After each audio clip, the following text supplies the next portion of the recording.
Hi, this is the Animedesu channel, don't forget to subscribe. This anime opens showing a girl holding a knife. I don't know what actually happened, but a moment after the woman channeled electrical energy into her dagger, the woman called the man in front of her the name Tomokui Kanata. And it is clear that in this position Kanata, who can no longer do anything, can only surrender to the fate that awaits him. But suddenly Kanata experienced reincarnation, and when he opened his eyes he was surprised to be still alive. In front of him he saw an old grandfather who woke him up. Kanata, who saw the grandfather, was very surprised because the grandfather had green skin. Then after that, the old grandfather gave Kanata's name Gobaru.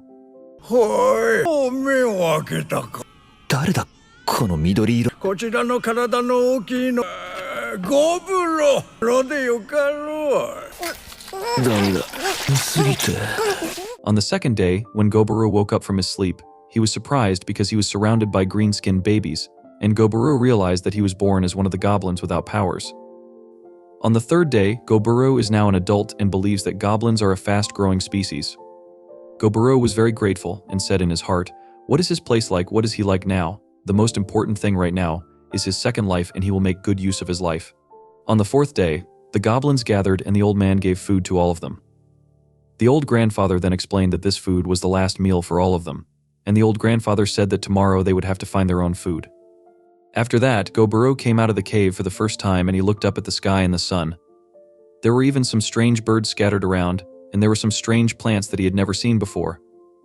Not long after, one of the goblins approached him behind him. The goblin was named Gobkichi. After getting to know each other, Gobaru and Gobkichi hunt together for the first time.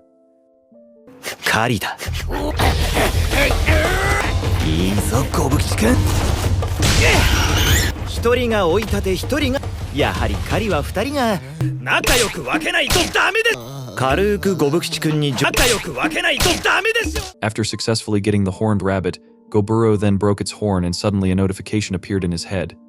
The notification told him that he had obtained the horns of a rabbit, and Gobaru, who received the notification, did not understand this. After that, the two of them ate the horned rabbit's meat. The next day, the two of them went into the forest to hunt again. But a strange thing happened again.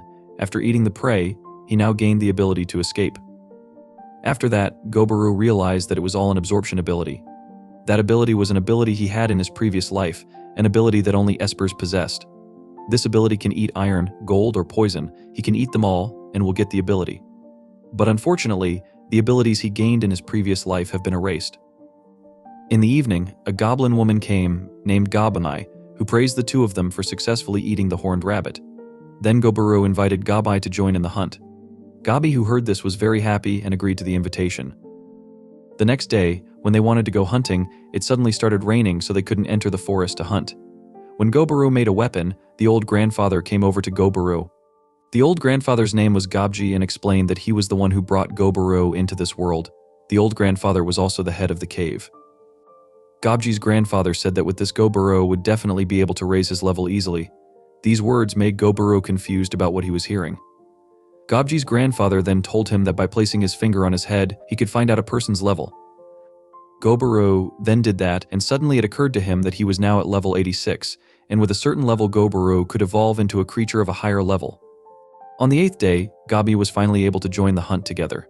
After successfully getting their prey, as usual they immediately eat it and Gobaru gets several abilities.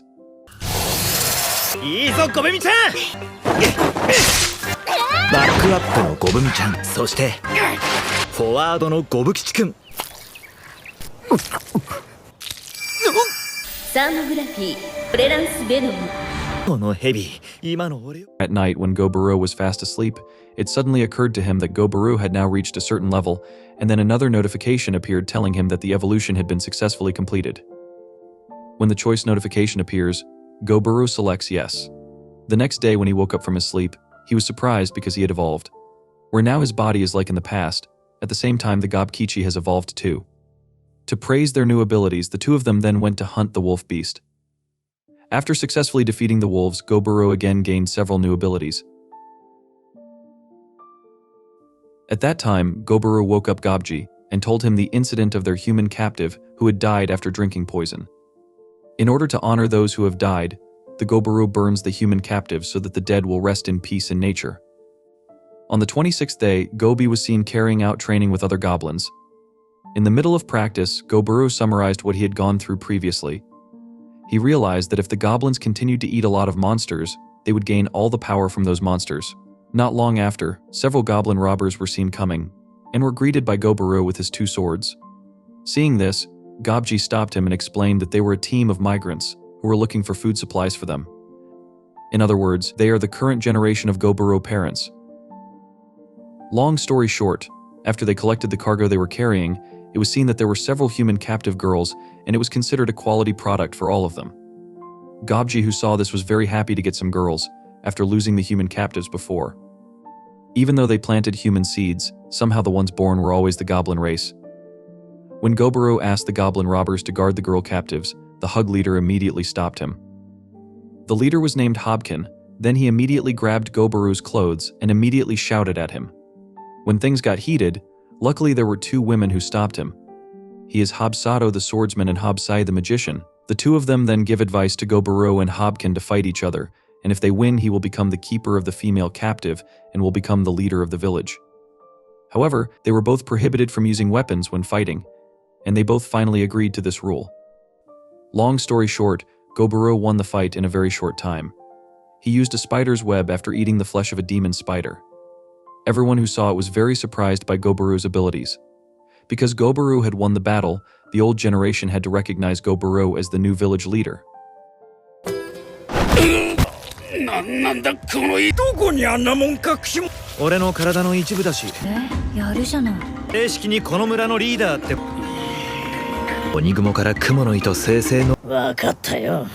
After the fight was over, Goburo took the female captives to a storage warehouse. He also told them that no goblin would touch them all. The girls were very surprised that Goburo would not harm them all. Goburo even promised to return them all to their respective places. Then the red-haired girl, Rubelia, asked what Goburo wanted in return. At that time, Goburo answered that he wanted knowledge from humans.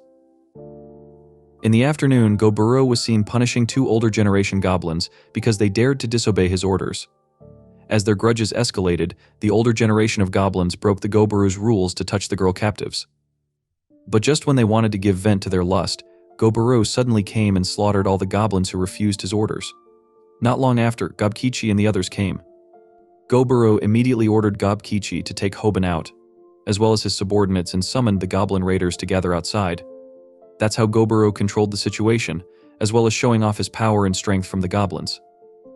Some of Hobkin's subordinates were still alive even though they were dying, unlike Hobkin, who had to die the next morning. Long story short, you can see the Gob, which has now evolved into a strong goblin like Goburo and the others.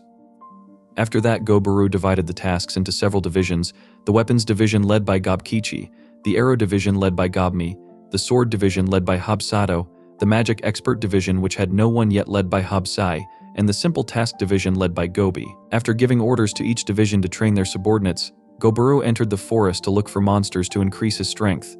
Long story short, Goburo entered the northern forest, even though there was a prohibition against entering the forest, because in the forest there is a forest ruler named the Red Bear.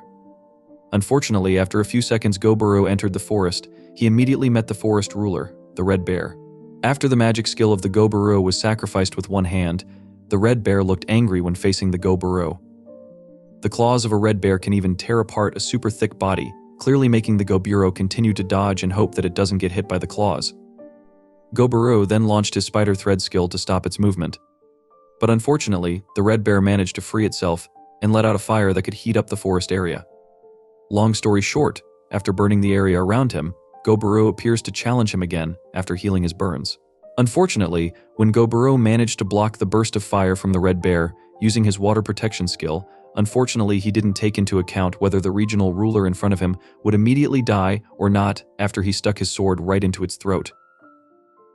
Goburo was left dying after being hit by a Maru attack from the red bear. When both of them were dying, Goburo decided to attack him in order to eat the flesh of a very overpowered bear monster.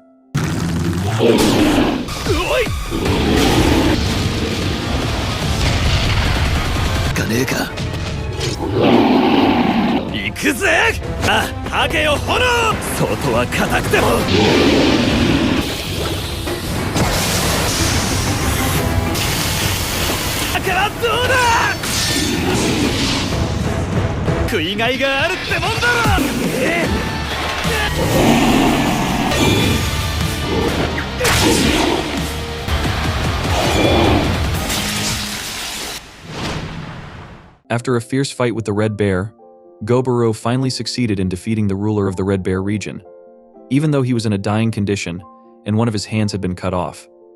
Then at the same time, Goburo ate the Red Bear's meat before he became unconscious. Then the system notifies Goburo that he has met the requirements to evolve into a rare species of goblin. In the morning, when Goburo woke up, he was surprised to find he had evolved again. Goburo's return to the village made the goblins panic, because they thought that it was ordinary goblin predators who had come. However, of the ordinary goblins there, only Gobu knew that it was an evolved Goburo.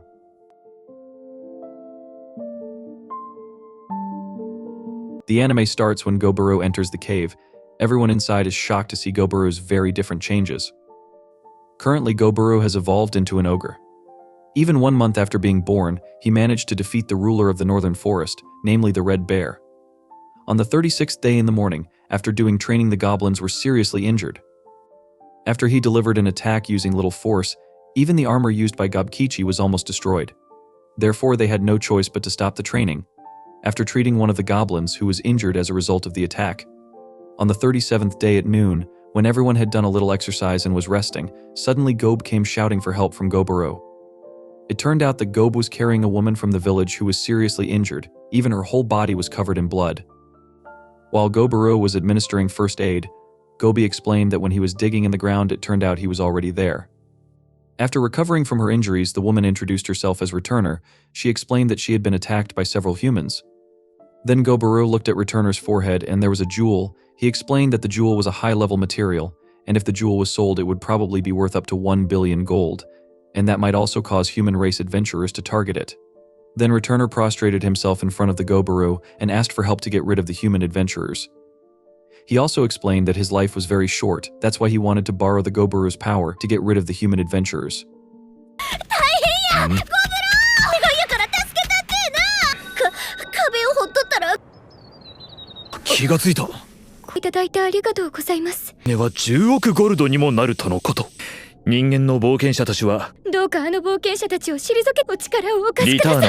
Goburo assumes that in ancient times the creator of the Returner probably managed their treasures, and when the human race attacked him, the core of the Returner would ignite, causing his lifespan to be short.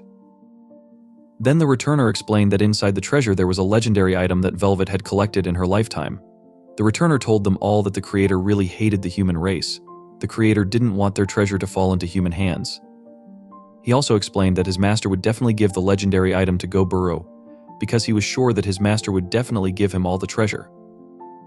Hearing the Returner's explanation, Goburo immediately agreed and ordered the goblins to go to the treasure room that the Returner had mentioned.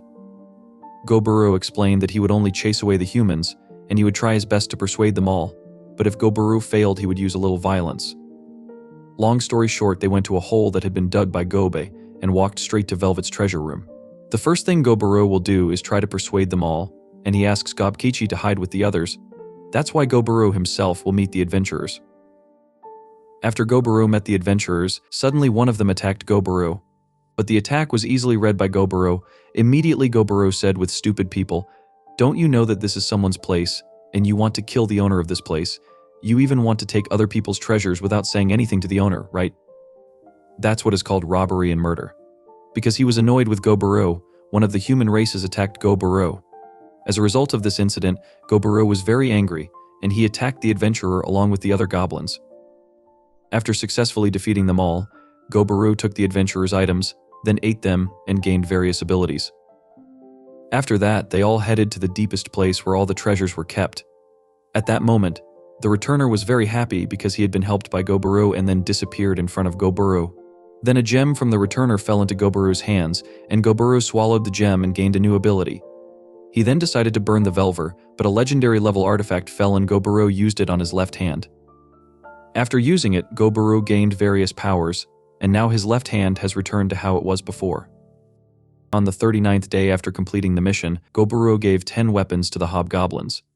Goburo himself took 3 legendary class items, including the Kazaklube Vermilion Spear. Goburo then explained the levels of an item, starting from inferiority to phantasm, while the item that Goburo took, which was just below phantasm, was believed to be able to rule a country. On the 41st day, Goburo, who was hunting in the forest, found a very beautiful giant tree, illuminated by sunlight, which made the tree even more beautiful.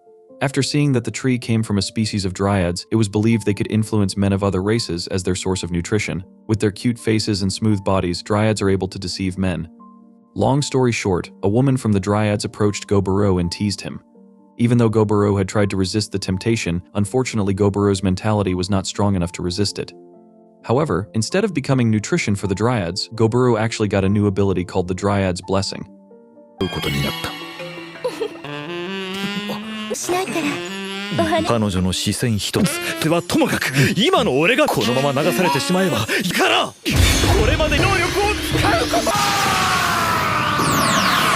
On the 42nd day, Hobsei was seen, who was very happy because he had a magic using Hobgoblin member.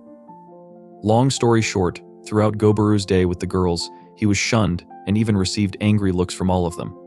Then Goburo asked Spinal what was going on, after which Spinal explained that Goburo's behavior in playing with the dryads had been known to them. Long story short, on the 44th day, Goburo felt that his abilities had increased after becoming an ogre. Goburo could even feel the signs of creatures that detected that they were coming. Not long after, the elves arrived rudely. The Goburo race, namely the Goblin, is subordinate to the elf race, where the Goblin race must submit to the elf race. Goburo knew that the elves and humans would fight, so they asked Goburo for help. Gobji's grandfather strongly agreed, but in contrast to Goburo, who refused. The leader of the elf nation, who heard that, immediately wanted to attack Goburo, but Goburo immediately released his strength to teach them a lesson. Goburo then says that if they want to live, they have to let the archers retreat. While frightened, the leader of the elf nation asked his subordinates to follow Goburo's words. Then Goburo took out a legendary spear and said that he didn't want to help him, but he also lived in this forest, and if humans wanted to destroy him, then he wanted to help him. Instantly, Goburo used his legendary spear as he stuck it into the ground and created endless spear shadows. Seeing this, they immediately left the place in fear. In the morning, Goburo hunts gray slime in the forest and eats it. Instantly, Goburo gets a new power, namely auto-replication. This ability, just by dripping his blood, instantly turns into a baby Goburo. But the baby Goburo was very small, not only that he could see himself and their senses were connected. Goburo had a brilliant idea. He asked Gobmi and the others to make clothes, which were made with Goburo's blood, so that if they were in a dangerous situation, Goburo could know. On the 47th day, the elves returned. Goburo said that they all did not learn from their mistakes. When these elves wanted to attack, Goburo immediately released his power, so that because of that power they couldn't move, and he also released the power of the spiderweb to catch them all.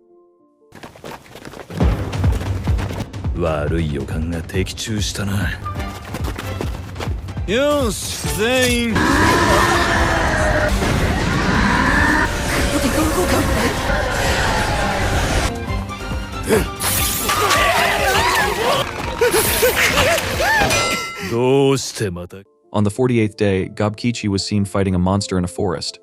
After defeating him, Gobkichi has reached level 100, which means he can evolve to the next stage. The next morning, the hobgoblins were shocked because the Gobkichi had evolved. Gobkichi has just evolved to the special variant stage, where the skin of the Gobkichi is demigod of flame skin, which is very hard. Gobkichi doesn't want to compete with Goburo, but he doesn't want to be left behind by Goburo's changes. Then Gobkichi invited Goburo to fight together, which Goburo agreed to. During the fight, they both attack each other, but Goburo quickly defeats Gobkichi.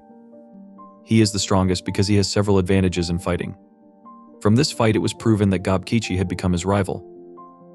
During the break after they fought, Goburo suddenly dreamed and saw a shadowy figure who said sorry, and he wanted to ask for help and give something.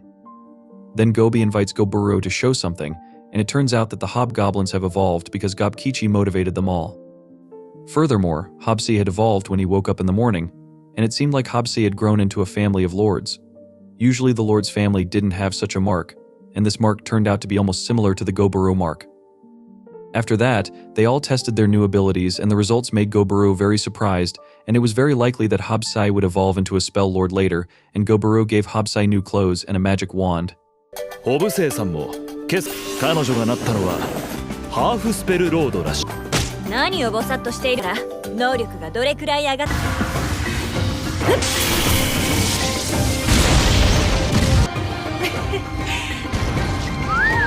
いや、本当に十分です。が使っても大丈夫ですよ。ランクアップで正式なスペル。新しい武装です。疲れちゃった。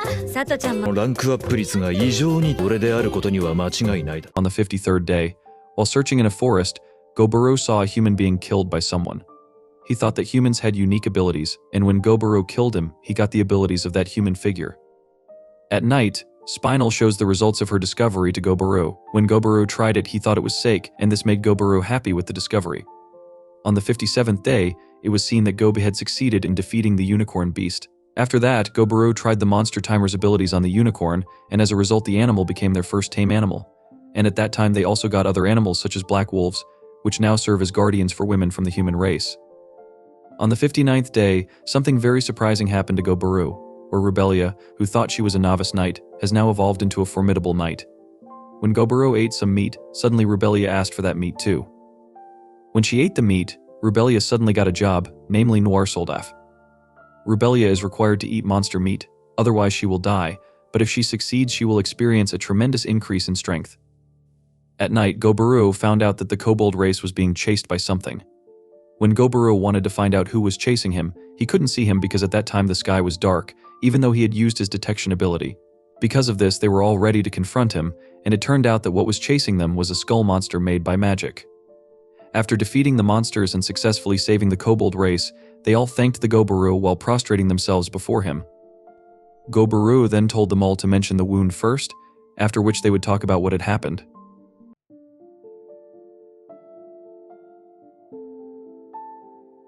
On the 61st day, we see Goburo and Gobkichi returning to hunting together after not hunting together for a long time.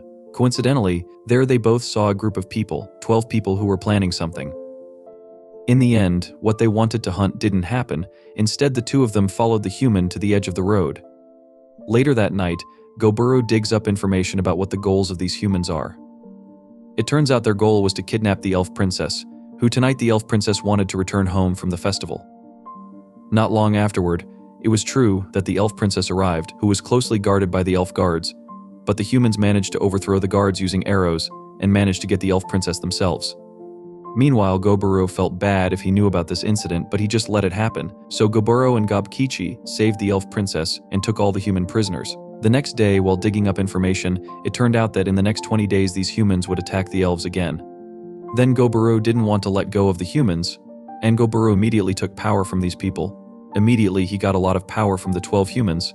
After that, Goburo took the elf princess into his base. When he got there, the elf princess woke up and was surprised that he was already in a different place. Plus, he felt that this Goburo was going to mess with the elf princess. However, fortunately Goburo had calming tea, and it was very helpful, but the elf princess was still angry because all her troops died, even though Goburo did not interfere with the affairs of the two camps. That night, the old grandfather couldn't bear to taste the elf princess, but this made Goburo angry, and he refused. The next day, Goburo and Gobkichi took the elf princess home. On the way, Goburo asked about the wings that appeared in his body. It is said that if an elf has these wings, he is called a high elf. But the elf princess herself, who has wings, still can't control them. Sometimes her wings like to appear by themselves like yesterday. Not long after, they finally arrived at the elf village. It looked like the elf village was very strict, and there were many guards everywhere, but fortunately the elf princess told them what had happened to her. After that, they met with the elf princess's father, or at the same time the village in the elf village. Then the elf princess apologized to her father if she had worried him, not forgetting that her father also thanked him for helping his daughter. Their Goburo didn't just want to get thanks, he used that opportunity to get something else. After hearing that, the village chief then gave him a very ancient and cool bow and said that it was comparable to the Goburo who had saved his daughter. Because the better the negotiation with the Goburo, the more they will be helped by alerting them to the quiet movement of humans who will attack them again. So in the end, the two parties worked together. Then Goburo got a lot of weapons made of mithril, and also before going home he was given alcohol to drink, which made Goburo excited. However, he questioned their troops who had not returned recently, who they said were at Goburo's headquarters, but Goburo did not want to tell the village head their location. 例えばどのような人間軍の動きとか、父親エルフから大量の相談は成立した。我らの生物図なのだが、何か知らぬかの。用意してくれた。この里で作っ口に合うと良いのだが。待った時はいつでも呼んでくれ。On the 64th day, the next day Goburo was surprised to see Gobi, who had evolved again. Now Gobni has turned into a vampire. His appearance is also very different and his strength is extraordinary. He can also control the ice element. Not only Gobi have evolved, there are also Gob who have evolved into half-ETH lords. Gobi has evolved thanks to the spirit he has, besides that his body shape has become very strong. Then, there is also Habsado, which evolves into a half-bloody lord. The characteristic of the bloody lord is being able to control Daria and make it a weapon. Then the old grandfather, who saw that there were many changes, changed their names from Hobby to Spelsei, Gabi and Adami, Habsado to Bloodsado, and Gobi to Eartha. Apart from the three of them, it turns out that the old grandfather gave them new names, from Gobkichi to Ogrekichi, Gobji to Habji, and Goburo to Ogru. Then Goburo gave the elves a communication device, but they refused because there was a rule that they were not allowed to wear jewelry. After that, Goburo trained his troops using the skeletons he made with his magic power. Then Goburo explained that the skeleton had levels. The better the armor, the higher the level. He also gave the weapon that the head of the elf village had given him previously. Because their training is getting better, Goburo makes zombies and other undead to look different from their opponents, because using skeleton zombies and other undead cannot be used during the day, so the daytime is used to train the kobolds out there. After that, we are shown a list of the population in the village, which has exceeded 100. Among the other troops, the strength of the kobolds is below the weakest. The next day, Goburo invited the kobolds to take the goods, and also to check whether there were any skeletons that would appear in that place. The kobolds were assigned to hunt, and unexpectedly, despite the kobolds' shortcomings, they had very fast movements, so they got 20 wolf monsters. Apart from that, Gobi got one of the monsters called Stamp Bear. With one hit, the monster was immediately knocked out by Gobi. When he got home, Goburo previously got a high-level axe, which can release many elements of power. レッドベアとの死闘で壊してしまったハルバードの体を精霊石繰り替えたのだ。純粋にすごいよ。アジスさんは精霊石なのだった。The next day after Goburo finished hunting, Gobkichi told him that he liked Gobi-chan, especially since Gobi-chan evolved and became even more beautiful. Gobkichi was very confused and asked Goburo for advice. Then Goburo suggested shooting him quickly, and the right time was tonight. At night, Gobkichi met Gobi on the bank of the river, and Gobkichi quickly expressed his feelings. The next day, on the 68th day, Gobkin was seen inviting Goburo to fight with him, and unlike before, Gobkichi looked very enthusiastic, so that Gobkichi's punches managed to land blows on Goburo several times. He was very sure that Gobkichi had been accepted by Gobi-chan, but Goburo didn't want to make Gobi-chan stagger after having sex with Gobkichi. After that, they continued hunting again, and Goburo got lots of new insects. Then after getting the insects, Goburo immediately ate them, and got lots of new powers. One of the new powers is that he can get armor like a robot, but his weakness is that when he takes off his armor, all his clothes will disappear, so Goburo looks for a solution by using special pants. After that, Goburo tried the power where he could fly in the air, but his power still couldn't be controlled, and he had to practice again. The next day, several elves came to Goburo's headquarters. They were not afraid even though there were his men in there because of the earrings made by Goburo. The elves would see that they were not ordinary elves but dark elves. After that, they told about the human troops who had started to enter the Kudal forest. The elves then asked the Goburo for help because they had worked together before, so they dared to ask for help again, and this time they would pay for it. But on the condition that the Goburo troops could not run away from the fight, and if caught running away, then the contract fails. After that, Goburo will take the job, then give the elves a communication device so they can communicate. Then he told the others to gather, and he announced a new job for the Goburo troops in which they would become mercenaries. Now Goburo's army has become a mercenary army, and Goburo names it Parabellum.